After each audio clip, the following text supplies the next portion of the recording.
little bit about me. For the last nearly 9 years now, I've been working for the National Museum of the Royal Navy over in Portsmouth, and the last year and a bit specifically on the Victory Conservation Project. So I deal just with Victory at the moment, which is a slightly lucky position to be in, I think. In my spare time, I write, I publish under AJ Noon. I've got a book on Victory, what a surprise. And I've been doing a series recently where I've been taking classic accounts such as Jack Nastyface, BT's Death of Nelson, and I've been almost doing Cliff's notes with them, so annotating them so you have the raw text from the actual account of the time, and then actually adding the notes and the subtext and hints and tips about what's being discussed by the author at that time. So that's sort of my main focus these days. But this evening, I know I do move a lot, so I apologise if my voice drops and I need to speak up or slow down. Feel free to shout or throw something at me. Tonight we're going to delve into some of the myths of the Georgian Navy. 3 key areas we're going to look at. The Jack Tar image and impressment, or the press gang. We're going to do a little bit on food and disease, just a little bit on disease. And we're also going to talk about women in the Georgian Navy as well. I've got slides, I haven't got a script, so I'm just going to hopefully use the slides and my prompts. It may go horribly wrong, hopefully it won't. I can usually keep talking. So if you have questions, we'll do Q&A at the end, if you're still awake, as I said, or if I haven't gone over too much. So if we're ready, we'll dive in. So first topic we're going to talk about, 2 topics really, is Jack Tar and the press gang. We have this image of Jack Tar, the English sailor, running around the world, on the ships, fighting, beating everyone in sight. But actually, there's a little bit more to Jack Tar than just this English image that we have. I just want to talk a little bit about recruitment levels over a few different periods. I know it's really small, I apologise, but I will talk you through it. So if you look at 1793, so the French Revolutionary Wars have just started. The Royal Navies, you're approximately 45,000 people employed by the Royal Navy, which at the time for GB rather than UK, GB in Scotland, it's just over 0.5% of the population. And the Army's actually less, the Army's only at about 40,000, so 0.56% of the GB in Scotland population, around about 9 million the population of GB in Scotland was at that time. Obviously things start ramping up, we go from French Revolutionary Wars into the Napoleonic Wars. As you can see, all of a sudden we jump from 45,000 men in 1793 up to 1812 when we're up to 145,000 men. So that's a pretty big increase just over 9 years. And you're now looking at about 1.5% of the UK population employed just in the Royal Navy. And if you look at the male population, it's actually about 2.7% of the male population employed just in the Royal Navy. And the Army by 1812, you're looking approximately 198,000, and you've also got that's British troops, and there's another 45,000 foreign and colonial troops building those numbers up again. So as you can see, as the war's progressing, the numbers really are starting to ramp up. However, if we go up to 1918 and the end of the Great War, you can see we've got 407,000 employed in the Royal Navy. However, it's only 1.1% of the population. So it's actually lower at the end of the First World War than was employed at the height of the Napoleonic Wars. So percentage-wise across the population, obviously. And the Army, about 3.8 million in the Army at the end of the First World War.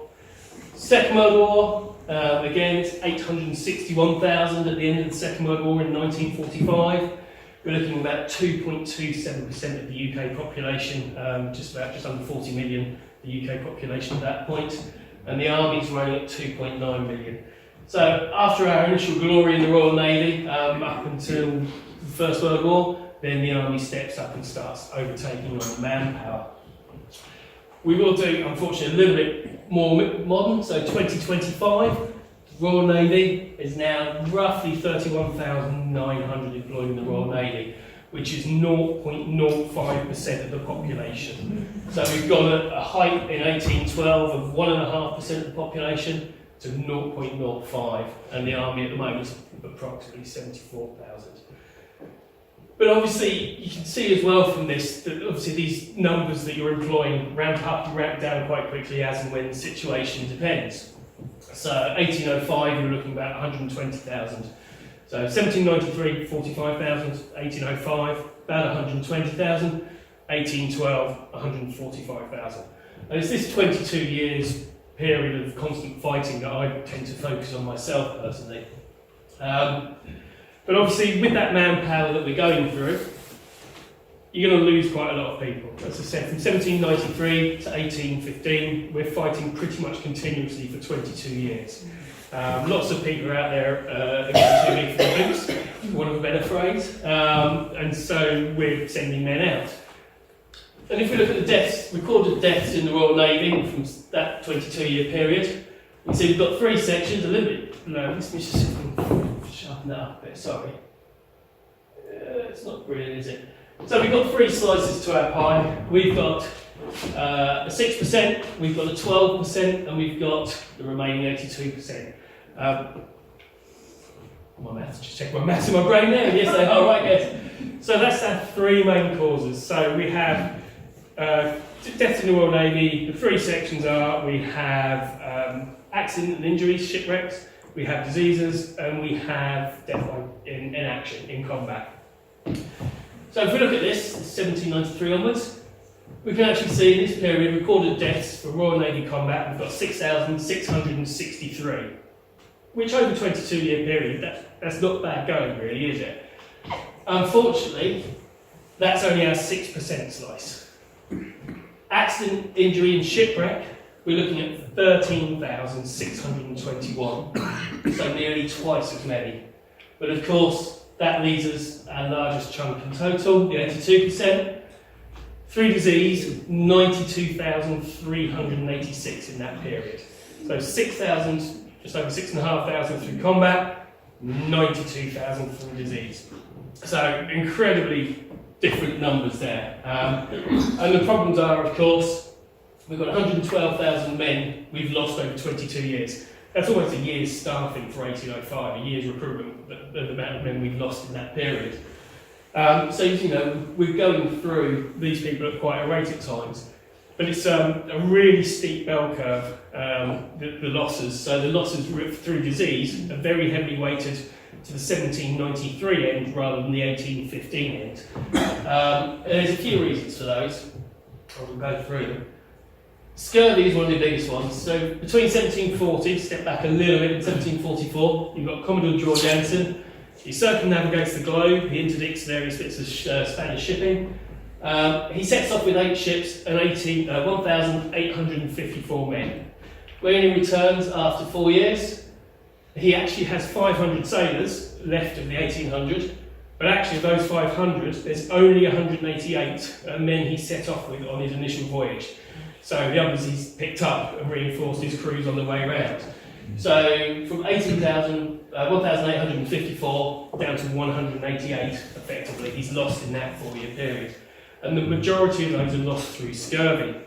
Scurvy, as I'm sure we all know, vitamin C, lack of fresh fruit and fresh veg. Although rats make their own vitamin C, so if you're stuck on a desert island with no fruit or veg, eat a rat, because they've got loads of vitamin C. So they're very good. But humans are one of the few mammals that can't actually produce their own vitamin C. So that's why people start getting very sick, very ill from it.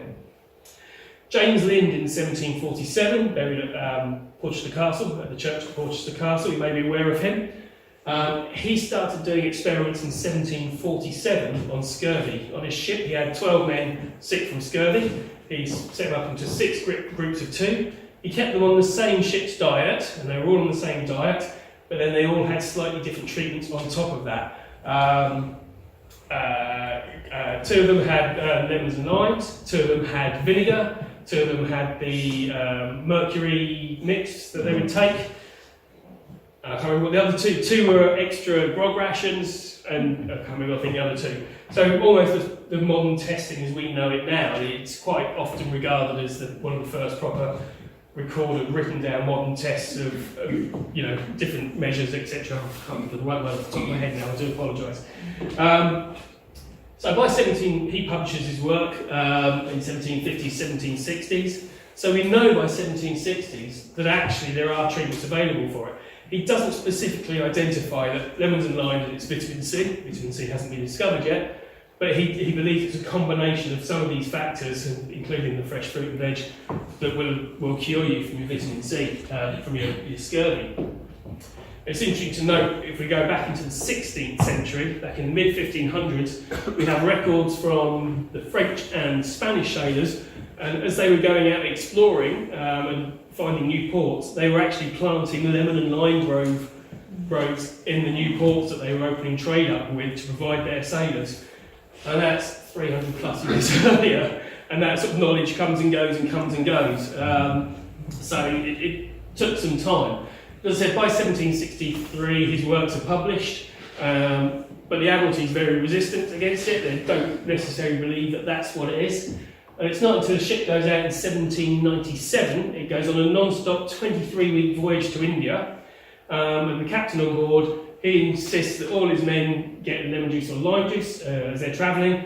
When they arrive, 23 weeks non-stop, every man's alive, no real cases of scurvy. They were just starting to run out of fruit and veg, fruits, so they was just starting to edge on the case of it, but it's the first time for British and Royal Navy that this voyage has been done. So that's 1797, and that's when the Admiralty suddenly wake up and go, actually, we need to do something about this.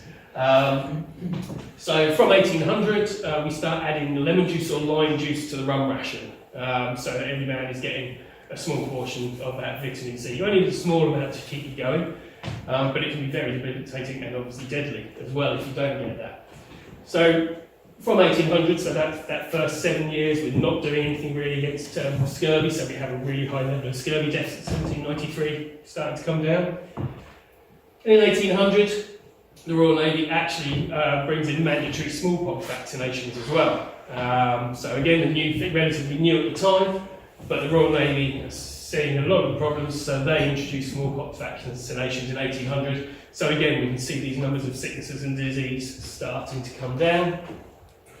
And we start introducing better methods for ventilation in the ships, fumigation of the ships using things like sulphur, tobacco, great way to fumigate a ship using tobacco, and also segregation measures become more common. Main diseases, sort of UK channel station, you're looking at typhus and dysentery. If you're on foreign stations, you're looking more at malaria and yellow fever.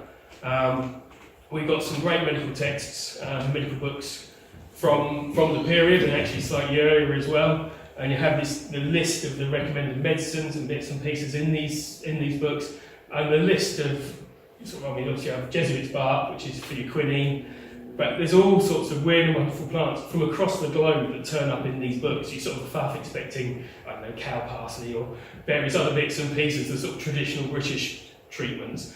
But actually, when you go through the herbs and the spices that they're bringing in from across the world, really are quite impressive. And if you are going on the tour, I'm sure they'll have some of the texts available for you to look at, because there's quite a lot of detail that goes into these things. So we know the numbers of crew we required. We're starting to find out how to keep the crews healthy. So the next problem, of course, is actually getting the crews. We're going to go and have a look just at the Battle of Trafalgar. I don't know if you're aware, if you're doing anything about Trafalgar and the sailing of Trafalgar, the 1805 Club have online the age for Trafalgar roll, which is all fully searchable online, dates, ages, extra information, place of birth, what ships they were on, what their rank was, etc. It's very free as well, very good resource, and very good of them to provide it for free. But we're talking about Jack Tar. So obviously the common image of Jack Tar, of 20,086 nationalities recorded on Trafalgar, obviously Jack Tar's going to be what, 95, 98, 99%? Surprise, it didn't click. English, 11,248. Only 56% of the crew were English. Of the crews, I should say, were English. So that means our other home nations, we can count them as Jack Tars, can't we, just for this once. So Irish, 4,642, so about 23% of the crews at Trafalgar were Irish. Scottish, 1,557, so 7.75% Scottish. And Welsh, 727 Welshmen there, so about 3.6%. So the home nations actually bring us up to a reasonable amount. Home nations for Jack Tar, 90.5%. So that's okay. So where's our other 10% coming from? So North America and Canada, 526. This is just at Trafalgar, remember. Germany, 212. Italy, 180 from Italy, well known for their sailors. They were earlier, obviously, but not so much recently. Sweden, 112. Holland, 83. And Portugal, 81. So you can start to see that we've got sailors coming in from all over the world to supplement. And for you, if you can turn up at the port and you can show your skills, they'll employ you. It doesn't matter necessarily if you can't speak the language. If you've got the skills on the ropes and the sails and the strength that's required to work these, and if you're a sailor working on a ship and you get shipwrecked, or your ship goes down and you get rescued, or your ship's just no longer fit to continue sailing, you're going to find yourself in a foreign port, how are you going to get home or get onwards? So you will sign on just for the next ship going out. So you are just signing on. We had 68 Frenchmen at the Battle of Trafalgar fighting for the British. Seriously, obviously they're emigres, fighting against, but you always think, well, they're a bit extra careful around the powder magazines when you know you've got a few Frenchmen on board. 4 of them were on Victory at Trafalgar. West Indies, 44, Africa, India, Russia, Poland, Brazil, Spain, China, Greece, 52 different nationalities just at the Battle of Trafalgar. So it's this manpower that we get through. It's really important that people understand it's not just the English. Like I said, the English, just 56% of the English. Yes, with the home nations, it takes us up to 90%. But there's still, a couple of thousand, 2,000, just about 2,000 crew at Trafalgar that come from other countries around the world. If we look at the breakdown of the crew of battleships, we've got 2 ships here that were at Trafalgar. We've got HMS Belial, which was a 74-gun third rate. Ships are done by rates, so it's the number of guns they've got. So the first rate, the biggest, the largest ships, 100 and more guns at Trafalgar. Second rates, middling size up to 98 guns, and then your third rates here at 74 guns in that bracket. And then we've got 3 levels of seamen on board a ship. You have your landsmen. They've got no experience, no expertise, maybe up to maybe 2 years worth of experience. So they're the people coming in fresh, quite often volunteers, but don't know what they're doing. You're going to get seasick quite a lot. They get the fun jobs like cleaning out the cows and the sheep and the pigs and the other live animals that are on board, and the really menial jobs until they start to learn their trade. Then we have our ordinary seamen. So they start to get some experience, so usually about 2 to 3 years of experience at sea, 2 to 4 years, And then we have our able seamen. And our able seamen, they're the best of the best. They know all the knots, all the ropes, all the weather conditions, they know the ships and the sailing inside out. They've got 4+ years of experience, and obviously the pay scale reflects this as well. Although if you're an ordinary seaman or an able seaman, their pay rate didn't change from, ranged on 1658 to 1797. So fixed pay for 140, 139, 140 years for those 2 levels. And then obviously we have the mutinies at the Nore and on the Thames in 1797. And one of the things that came out from those mutinies was the increased pay rates. Relatively, the cost of living was relatively stable at the time, not like we've seen in the last few years here. But yeah, going 140 years without a pay rise, I think even I might kick off at that.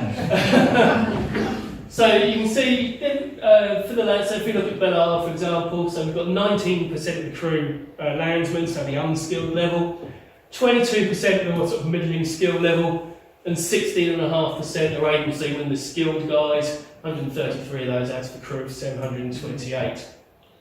And if we compare that to HMS Victory at Trafalgar, Victory's only 10.5% of the unskilled guys, 23.5% of the middling level, and 26% of the upper level. But you're also on the flagship, so you're always going to attract the best talent anyway, and they're going to try and make sure that you've got the best guys to make sure the overall looks good. Also, as part of the crew, we then have Royal Marines on board, so 148 on Belial.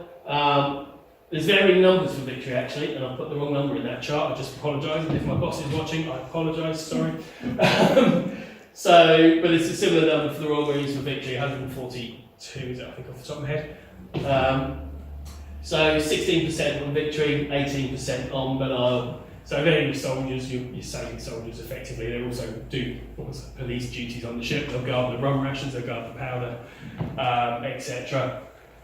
Then the rest of the crew, so yeah, warrant officers, other officers, captain's servants, anything like that. 112 out of 728 on Belial, and 194 out of the 821 on victory. So relatively similar, but it's those three key grades of crew that we're looking at: the landsman, the ordinary, and the able seaman, and these are the people you're trying to get. So we're going to come on to the impress service, more commonly known as the press gang. We've got a 1761 impressment manual, which you should be following. You are not to press any landsmen, but only seamen and seafaring men, or such as are described in the press warrant, and of those only such are as able and fit for His Majesty's service, and not to take up boys or infirm persons. So this is 1761. Depends on how much you've been reading recently, in the last probably 5, maybe 8 years. The common image of the press gang is the Navy guys running around, seeing a bloke of any age on the street, grabbing them, taking them onto the ship, and that's it. They'll never see their loved ones again, or at least for 4 or 5 years. It's not quite the case. First off, this 1761 instructions, here's a page from it here. That's actually got a list of 24 instructions in there. Those 24 instructions including you cannot press bosuns, carpenters, first mates of ships upwards of 50 tons, anyone under 18, anyone over 55, or sailors on leave with a certificate. And if you've ever read Jack Nastyface, which is William Robinson's account of his time, he signed up for HMS Revenge in 1805 when she was just come back out, when she was first launched, sorry. And the first thing he did was sail down to Trafalgar for a large battle in 1805, so a bit of an introduction to him. But in his account, he talks about landing back in England at Portsmouth, and he comes across to Gosport, and then he comes up through Gosport and out, heading up towards Winchester, I think it is. And there are press gangs waiting for him, and he knows that they're waiting for him, and he can see them in the distance. So he starts running off to the side of the village and running around, trying to give them the slip. But all the time he's got the piece of paper in his pocket, which is a certificate to say he's exempt. But because they have the press gang generally considered quite bad, he just thinks he'll give them a little run around, so they make him chase him for a bit until he can then go, oh, by the way, you can't take me, I've got a certificate. So that's our sailors on leave. And also harpooners and others in the whaling trade, because obviously the amount of money and resources coming in from the whaling trade are important as well at this time. So all of these straight away are exempt. So you start thinking, who else is left? And impressment and press gangs, they're not a new thing. We've got records of masons, stonemasons, not being impressed by the Royal Navy. There is such a thing as a stone frigate, but that's something entirely different. But masons were impressed with the building of Windsor Castle circa 1360. And it wasn't just stonemasons as well, they were impressing carts, and the drivers and the oxen teams for the carts for moving stone across as well. So it does go back quite a way. And in 1563, Queen Elizabeth, she set rules for vagrants that were forcing them to work in the Royal Navy. She actually expanded that in 1597. The Vagrancy Act was introduced, so as well as vagrants, men of ill repute, I think I'd probably fall under that this day and age, and petty criminals, they could be sent off to the Navy as well. This act allowed the local magistrates to just say, yeah, I don't like you, I'm sorry, off you go join the Navy. But again, you still have the staffing issue and the levels of staffing, and it still varies massively depending on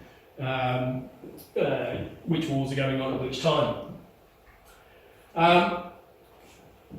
The Vagrancy Act obviously then turns into the Impressment Act. There was a final amendment to the Impressment Act in 1835, which limited a pressman's amount of service. So if a man was impressed after 1835, they could only be impressed and forced to work for a maximum of 5 years. And it only came off the books in the early 1900s. But of course we then introduced conscription to counter that. But obviously conscription was needed. But so up to the early 1900s. Although the last impressment we have on record was actually 1815. As soon as the Napoleonic Wars are finished, that's it. You have to release all these men that you've impressed, because obviously you've got to get them off your books. The threat of Napoleon's gone. Europe's at peace. So all these 140,000 men, 145,000 men we've got, actually we only want about 30 to 40,000 of them. So thanks for your help, everyone. Time to go. You can go home now. So you have this real drop of staffing. I'll take a drink, sorry. So, impressment gangs. So the impress service, they have gangs of people. They're wandering around the place. The actual general average size of an impressment gang was lieutenant and between 2 and 6. They were usually landsmen to assist them rather than sailors. But actually they could be as large as up to 10 people. Although, and I'm not saying anything bad about Liverpool, excuse me, sorry, I'm getting squeaky. I'm not saying anything bad about Liverpool. However, the impressment gang size in Liverpool was 80. So they're obviously not quite confident about going out in a smaller group of people. And what they're doing, they're looking for people. And as I said, we've got these 3 levels of sailors and abilities, and we're actually trying to fill these levels. But we don't really want landsmen. We want the higher skill levels. We don't want to then have to take someone off the street and then spend 2 years training him up until he's of any use. So they're actually out there looking for the skilled people, and people who are obviously sailors or just being released from the ship. But what you want to do as well is make yourself look a bit better. So you're fudging the figures. So more often than not, when a man's been pressed and he's brought onto the ship, he's then offered the chance to volunteer to work for the ship instead of being a pressed man. If you're impressed, you're not eligible for prize money and you don't get your 2 months signing on bonus. However, if you're a volunteer, you get your 2 months signing on bonus. You are then eligible for prize money, and you're trying to capture ships at this stage, not sink ships. If you can capture an enemy ship, you get it back to England, the contents of the ship itself are sold, or the ships reused in the Royal Navy, and the crew will get prize money depending on that. And actually the larger prizes could be very lucrative. Smaller ones not so much, but there's a couple of larger Spanish treasure ships were incredibly lucrative. But if you can get this impressed man who's standing in front of me, and I'm going to get him to put his mark down in the book, would you like to volunteer? You're not going to get off the ship any quicker, but you'll be eligible for your 2 months signing on bonus, you'll be eligible for prize money, and it also means that when I put you in the book, instead of putting you in the impressed column, I've put you in the volunteer column. And don't I look such a good captain having all my crew having volunteered for me, instead of having been impressed and forced to work for me? So there is this quite a bit, and just do it, it's not just the captain level, it's done across the board really. So it does improve the figures, but then it also makes it far more difficult for us looking back at the time to actually try and work out who's been impressed and who really was a volunteer. You still have conscientious objectors who said, no, you pressed me, so I'm staying down as an impressed person, thank you very much. But there's 2 parts to the impress service. You've got the guys running around the ports on land, and there were 51 ports around the UK that had the impress service, and these gangs were running them, trying to take sailors, or men with sailing abilities, onto the ships. But then you could also stop people at sea. And if, say, HMS Victory is leaving Portsmouth to go head off to Trafalgar, and Nelson realises, Captain Hardy realises that he's got a few people short, if there's a merchantman coming past him, he can order it to heave to, he can send his own crew on board, and they can pick out some of the best sailors, again with these restrictions that we saw earlier, take them off and bring them on to Victory. So you're thinking you've got a nice cushy number, you're on a merchant ship, you've been away sailing for 9 months, you're coming back to England, there's my wife waving to me from the shore, thinking there it is, well, let's have this Victory going. And all of a sudden they can stop and they can impress me for 5 or more years. So just as right when I'm in sight of home. They were not allowed to stop ships leaving on the start of a merchant trip, but once they were in sight of the English Channel, or into the English Channel or English waters, then they could be intercepted. We actually have, I can't remember the year, so off the top of my head, we've got a record of Nelson when he's off the Thames. He hears of some East Indiamen ships that are trying to sneak past back into London to moor up. And he actually takes pot shots at the top of their masts to stop the ships from sailing and passing, because they were trying to sneak in to get the crews in. And he makes them stop, and he actually takes crews off. So that's even Nelson doing it. But this manpower, as I said, is incredibly important. I said about skewing the figures.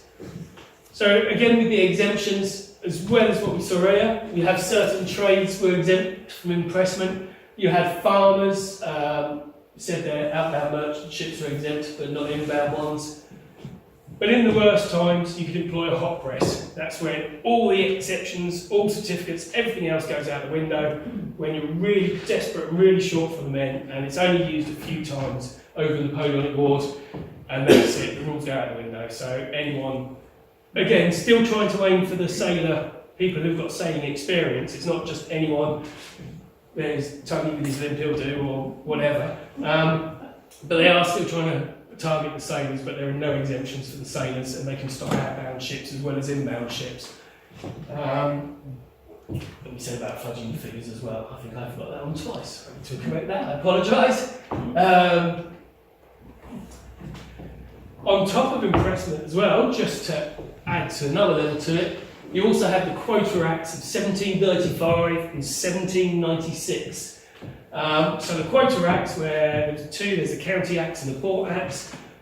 These forced each year, each county and each port had to provide a certain number of men to the Royal Navy. They were also, you could set them up for the army as well. You were only allowed to supply anyone aged between 16 and 45.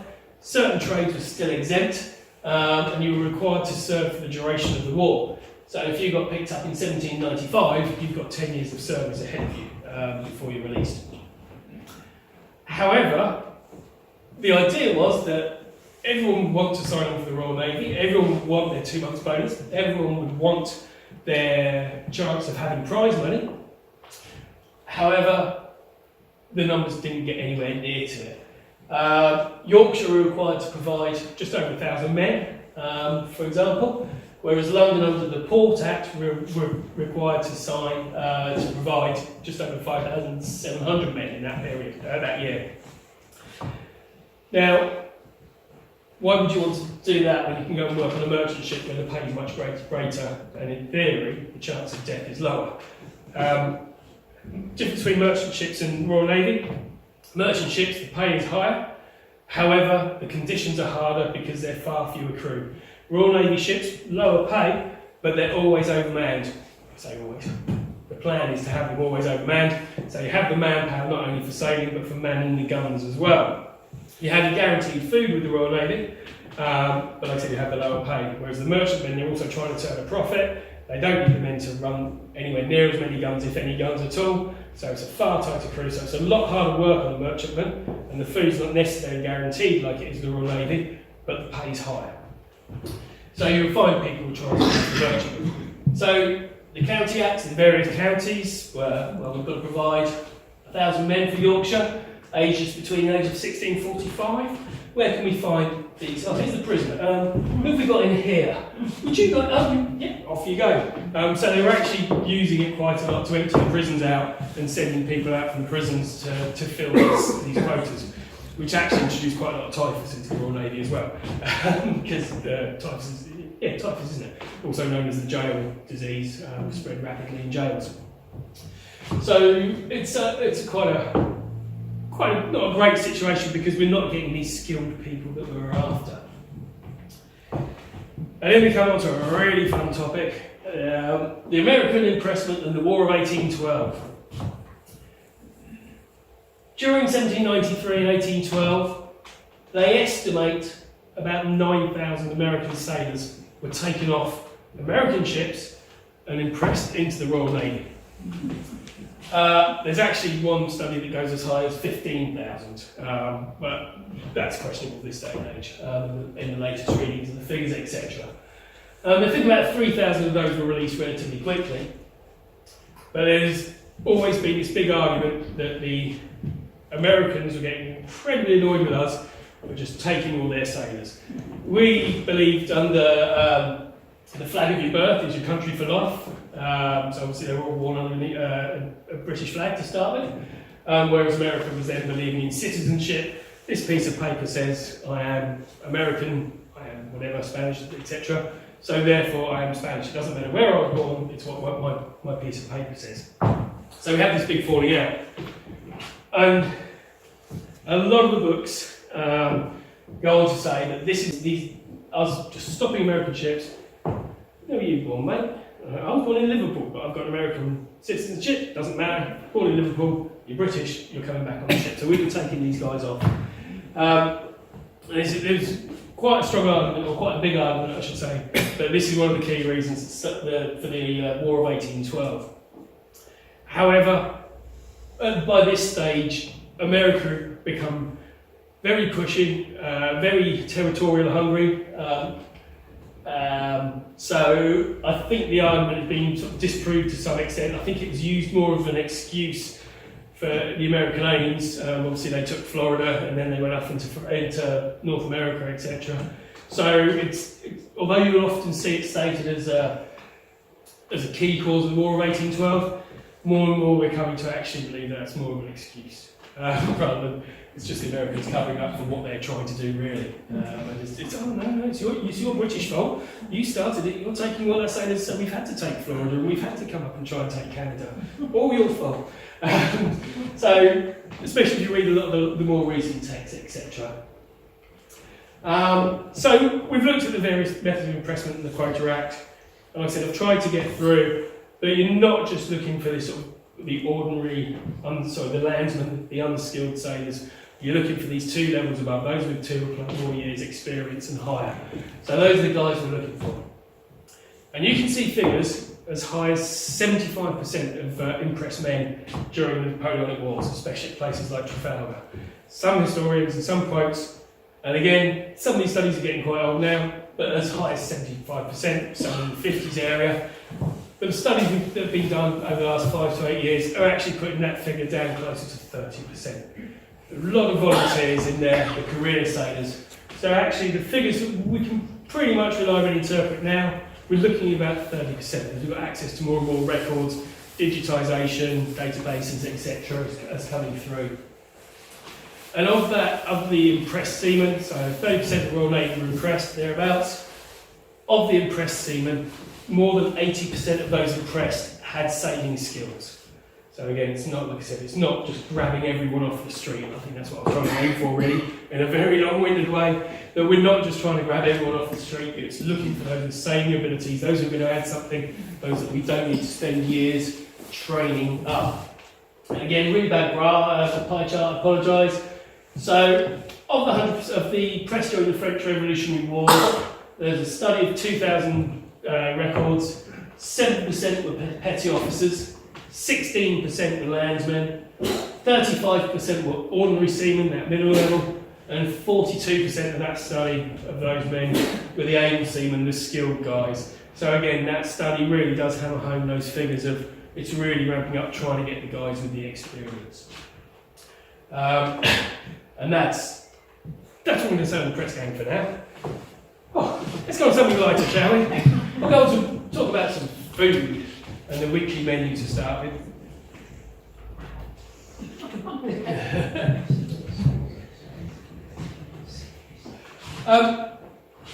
As I say, 140 years for no pay rise. There was 110 years where the menu didn't change either. So Samuel Pepys drew up what he thought would be a good weekly menu for crews in 1677. It was refined in 1733, and here you go. These are what you would get. So on a Sunday, you get a pound of biscuits, you get a gallon of beer, so you get 8 pints of beer a day. Quite nice. It's only less than 2% strong, but water doesn't stay fresh in a barrel for more than a couple of weeks tops, whereas the beer does. So drinkable anyway. You've got a pound of pork, you've got half a pint of peas, and that's your Sunday. On a Monday, pound of chipped biscuits, 8 pints of beer again, 1 gallon. Then we've also got a pound of oatmeal, we've got 2 ounces of butter and 4 ounces of cheese. If we take Victory, for example, as the Mediterranean flagship, butter, cheese, you really don't want those rations. And the cheese will get blue vein, not blue vein. Red one. Biscuits, chips biscuits will get weevils. There's a specific fungal infection on the cheese that I cannot think what it's called now, sorry. But so this menu was created in 1733. Key things, pound of chips biscuits a day, 8 pints of beer a day, 2 meatless days, and mixed up with oatmeal, butter and cheese. Breakfast was your burgoo, which is a porridge. Lunch is a hot stew, and then a cold meal in the evening. And that's then repeated, same in, week out. And that's generally the sort of grim food that people expect. And this menu remained unchanged until 1847, so 114 years of this food week in, week out. But actually, when we start going into the records, although this is the base, the key menu, for example, when we start going into the records, we've got some lovely pictures of scurvy there for you. When we start going into the records, when we start seeing, we've got a great letter, a great annotation in a midshipman's journal. The captain was sad today, his favourite cow died. We've got records of sheep, cows, goats, pigs, chickens, ducks, all these on board ships, especially when you first import or you're resupplied. They'll take in as much live animals and fresh fruit and veg as possible. The records for the Mediterranean fleet in 1804, so Nelson's tooting around the Mediterranean waiting for the French and Spanish to come out. 3,500 goats they got through, just the Mediterranean fleet. So it's not, you start to see this picture opening up. Pumpkins was another favourite one. The fleet in the Mediterranean was constantly picking up pumpkins. I've seen some great records, and every so often it's 16 boxes of pumpkins, etc. And then also we're taking on fresh fruit and veg as well. So we're starting to realise that fresh fruit and veg help prevent scurvy. So as we said earlier, 1800 for lemon juice or lime juice to be added to the rum ration. Some captains have started to take their own measures, so they were issuing sauerkraut, for example, out to the crews. And Nelson ordered his captains to get as many onions as possible when in port, not just to prevent scurvy, but as Nelson said, it also helps to sweeten the breath of the seaman. So I'm not quite sure how bad your breath must be if an onion makes it better. But that was my eyesight. It wasn't brilliant anyway, but sorry about that.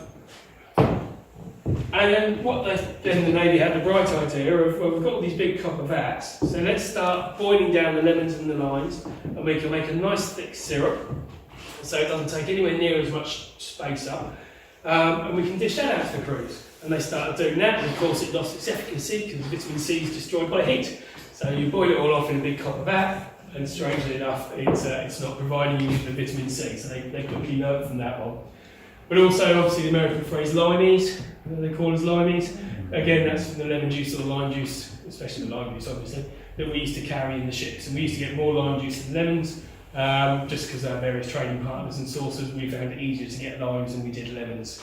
Although the limes have got a third, I think, the vitamin C of the lemon. But it was still enough for the crew. So you add it to their rum ration. Scurvy's got multiple images. We still, even though we knew the cure from it, except from the 1800s, start of 1800s, these were from the doctor's, naval surgeon's book from 1841.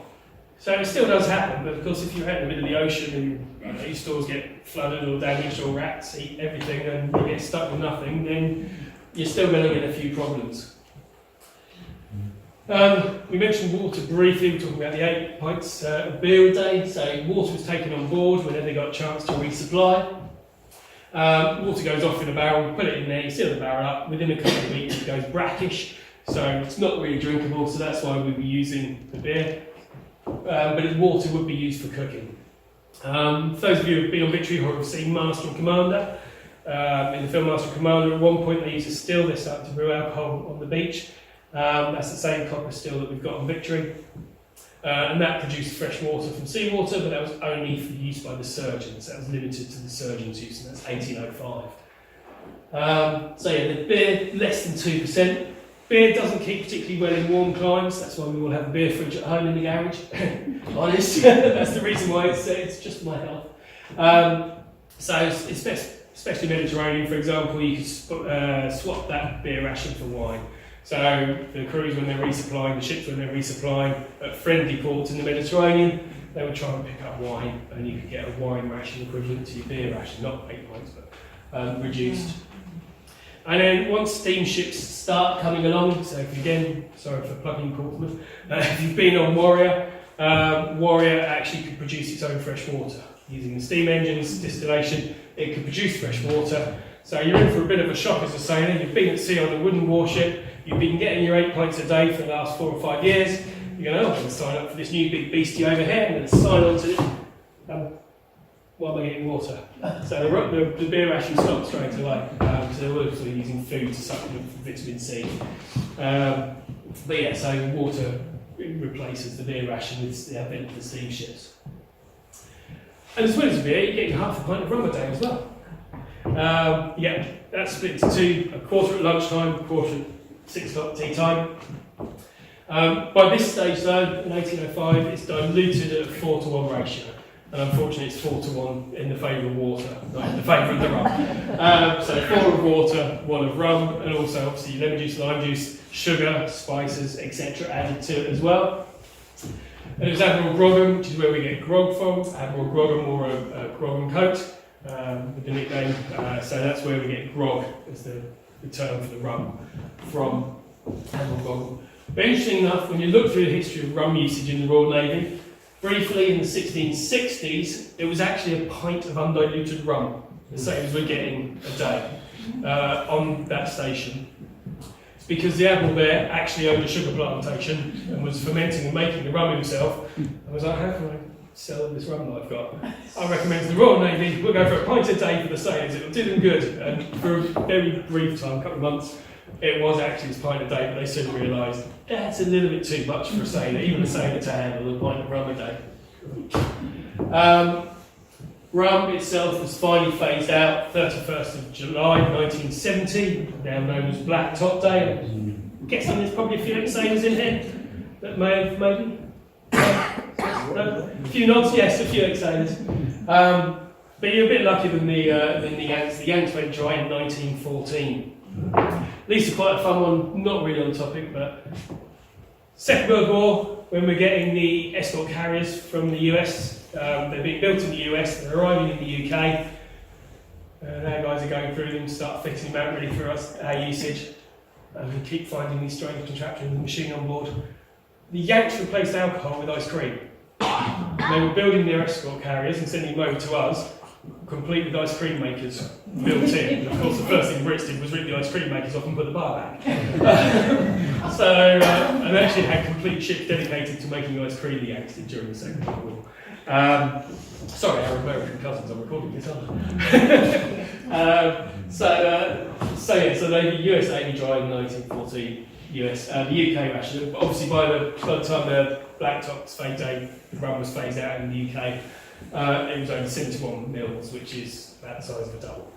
So still enough, and if you didn't take your drink, you could get a monetary replacement instead, couldn't you, I think, in the modern Navy? Anyone, maybe? Well, you always took your drink, okay. Sorry. That's going to be it for food. Conscious a little bit of the time as well, because again I talk too much. Women at sea, I never knew a woman brought to sea in a ship that some mischief did not befall the vessel. Admiral Collingwood. And he actually ordered all the women off one of his ships at one point. And here we have, I don't know if you've done Palace of Westminster, we've got the great big painting, you can find the Palace of Westminster, huge wall painting, done by Daniel McLeese in 1864. And he spoke to a lot of people who've been to Trafalgar, so although it's 60 years after Trafalgar, he spoke to a lot of people who are still alive and still present. and their memories and looked at records, etc. And if we look closely at this painting, nothing happens when I click the button, of course. There we go. If we look closely at the painting, hold on, we've got 2 women in this painting. What's going on here? Surely there weren't women at the Battle of Trafalgar. Surely the Royal Navy didn't have women on board. You know, women are unlucky on ships, aren't they? We all know that. Joking, obviously. So, for HMS Victory at Trafalgar, there were reports of up to 12 women on board Victory. There were no primary sources to prove it. So we can give you names of some who say they were there, but there are no primary sources. We've got 3 key women. The strongest candidates for being there, potentially, you've got Mary Sperry, who was helping Surgeon Beatty in the Orlop, and her and one of the other ladies we're about to see allegedly actually helped clean Nelson's body, dress him into the undershirt, etc., that he was then pickled in. But the first report of her being at Trafalgar doesn't actually appear until it comes up in the newspapers in 1864. So that's a newspaper report in 1864. We then have Mary Buick. Her husband was impressed. So from Scotland, she tracked him down. So she went to sea with him. This is her story. She gave birth to a daughter on board ship just before the Battle of Copenhagen. She claimed to have been on board Victory at Trafalgar with her husband, Thomas Watson, and claimed to be, along with Mary Sperry, the 2 of them who were helping to clean Nelson's body, preparing him. But we've got a Thomas Watson on the muster roll, but he doesn't match the age or the place of birth for her husband, who we have an actual age and place of birth for her husband, for her records. The first account of this doesn't appear until 1892 in the newspaper, so again 87 years later. But she's actually been honoured now by a blue plaque at a trail, Dundee Women's Trail, where she was from, Dundee. But again, it's this big discrepancy of 80 odd years of all of a sudden coming up for, yes, I was on Victory at Trafalgar. And then we have Sarah Pearce, who's claimed potentially even more outlandish. She's the weakest of these 3. She claimed to have been on board with her husband. She was down below decks helping the surgeon. She heard her husband had been injured, ran up the ship, stepped out onto the quarterdeck, saw Nelson standing there, saw Nelson being shot and falling to the deck, and then she went back down. That's how the story goes. But again, it's not until 1843 that account comes up. So again, 38 years after Trafalgar.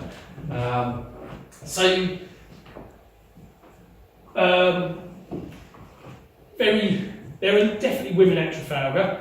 Those 3 we can't prove were on Victory, for example. We have Jane Townsend, who claimed to have been on HMS Defiance at Trafalgar. In 1847, the General Service Medal was issued. You could apply for a General Service Medal. You just had to prove you'd served between, I can't remember the years now, 1793 and 18...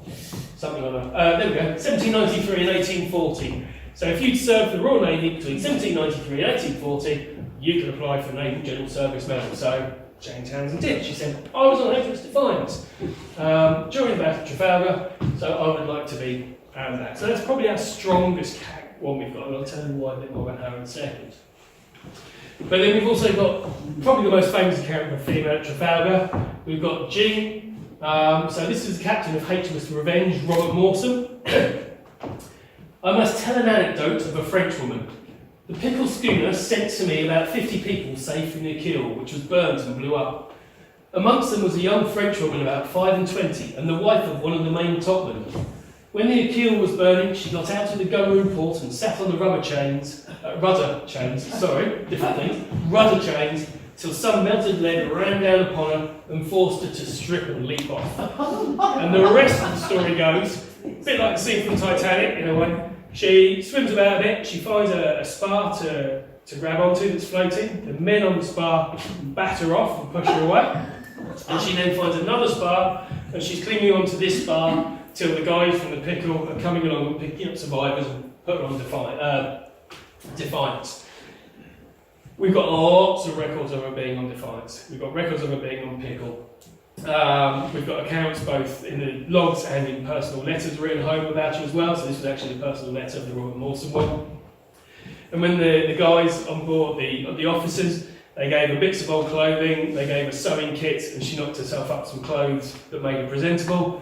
When they got to Gibraltar, all the officers gave her a bit of money, and she crossed the border and disappeared off and was never seen again. But very believable. A lot of accounts on this. There are so many different accounts from different ships. Perfectly happy that those primary sources are good for her. But we could have women on board, and it's often at the captain's discretion, depending on the situation. But warrant officers, so they're not by commission, they have a warrant to work on the ship. So you've got your carpenter, your bosun. Sorry, I'm talking too much, aren't I? Everyone's looking at their watches, getting ready to go. So your warrant officers, they can bring aboard, depending on the captains, their wives and their children. However, you can't record them in the muster books, because again, women aren't recorded in any of the muster books. It's only the sailors and the soldiers and the crew that are recorded. But also, if you bring your wife and child on board, or wife and 3 children, you don't get any extra provisions for them. Though their provisioning will come out of your rations. So although you're getting a large amount of food, and not very exciting food at times, but you have to share that with your family, or pay the purser for extras. But we have plenty of records of warrant officers and bringing their wives and children on board. We mentioned the Naval Service Medal, Naval General Service Medal a second ago. So we had Jane Townsend from HMS Defiance, and Captain Durham actually vouched for her, and he wrote the letter to say, yes, Jane Townsend was on board HMS Defiance, helping out at the Battle of Trafalgar.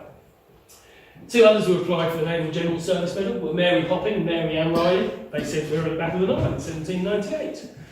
And the Navy went through all the applications for the Naval General Service Medal, and not a single woman got one. Despite having a letter, for example, from the captain saying she was there were no Naval Service Medals issued to women. 21,000, just under 21,000 were issued in total, not one to female, even though most women had applied for these medals. And we have other examples outside of Trafalgar, etc. Captain Hardy, who was obviously Nelson's captain on Victory at Trafalgar, hopefully you know that. While he was out on North American duty, he married Anna Louise Barclay, and she wrote, "We spent from December 1807 to April 1808 in the gloomy, desolate Chesapeake Bay, not allowed to land as the Americans were in such an exasperated state that they might have been disagreeable." So you've got your new bride, you get her on your ship, and she can't go anywhere else apart from a walk around the deck. We have Fanny Palmer Austin, the wife of Captain Charles Austin. You may know the name Charles Austin. He's got a brother called Francis. He's got a sister as well. I can't think of what her name would be. Sister Austin. 250 years, isn't it, right now?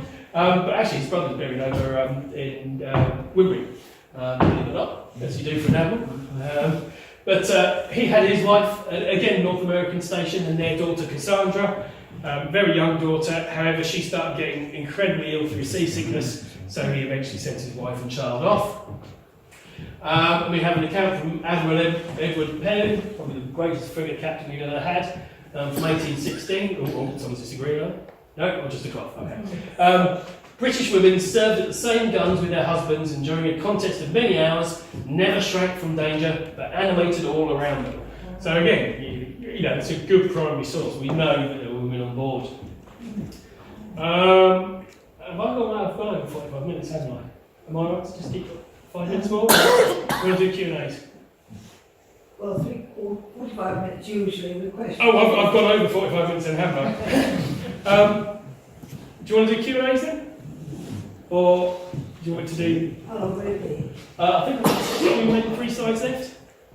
Okay. I'll just talk. Other women at sea. I have to mention Hannah Snell. I think anyone who works for the National Museum or the Royal Navy are obliged, or it's part of their contract, to talk about Hannah Snell. Known as James Gray. She actually came from a relatively wealthy family. She moved to London, she married a Dutchman. The Dutchman spent all her money and ran off with other people, leaving her with a child. The child died, so she decided she was going to try and hunt him down and find him. So she dressed up, took the name of her brother-in-law, James Gray. She actually joined the British Army first in 1745. Didn't go quite well for her. She was on the receiving end of lashes. They didn't discover her identity at that point. But she deserted the army, and she goes, right, I'm going to do one better than that. As we all know, she joined the Royal Marines. But then in 1749, in an action in India off the Bay of Bengal, land action. She was actually injured 11 times, 5 shots I think it was in the leg, and 1 in the groin area. That's a bit of a giveaway if you're having a surgeon working on you. So the story is that she actually pushed the surgeons away, etc., and operated on herself to remove the bullet wound out from the area. She actually, in 1749, coming back to England, or back in England, she revealed herself to 2 of her shipmates as they were journeying up to London that she was in fact a woman. So she spent 5 years, nearly 6, without being discovered. And her account was published in 1750 as The Female Soldier.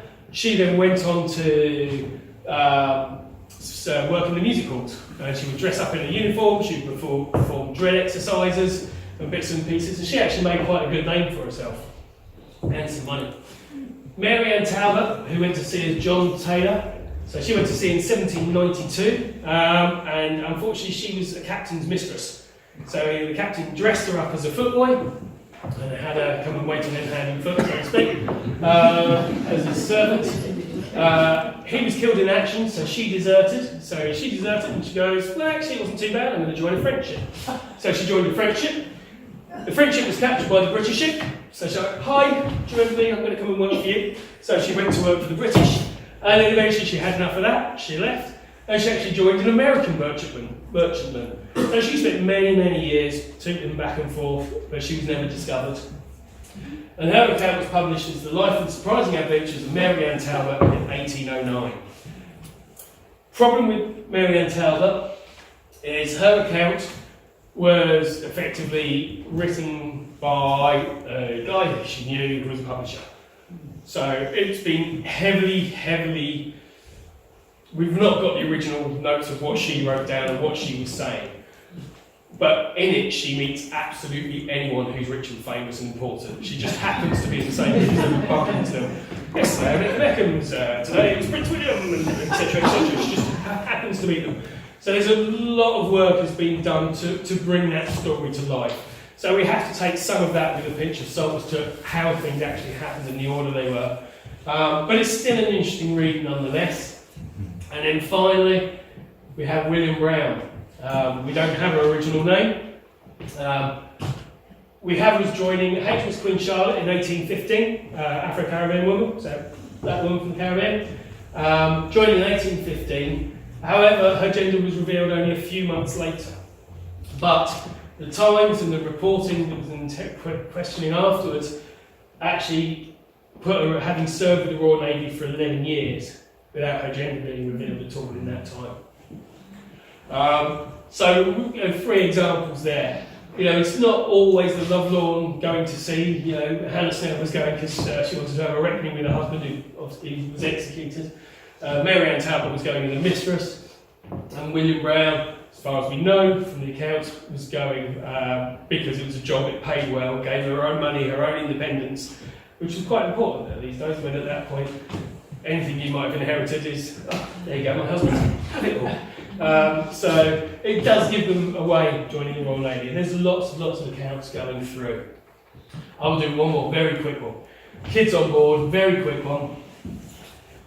Tommy Phelan. So action on board HMS Swallow in 1812. Little baby Tommy Phelan, baby Tommy Phelan. His mum and his dad are on board the ship. Mum's working below decks. Dad's on the upper deck manning the guns.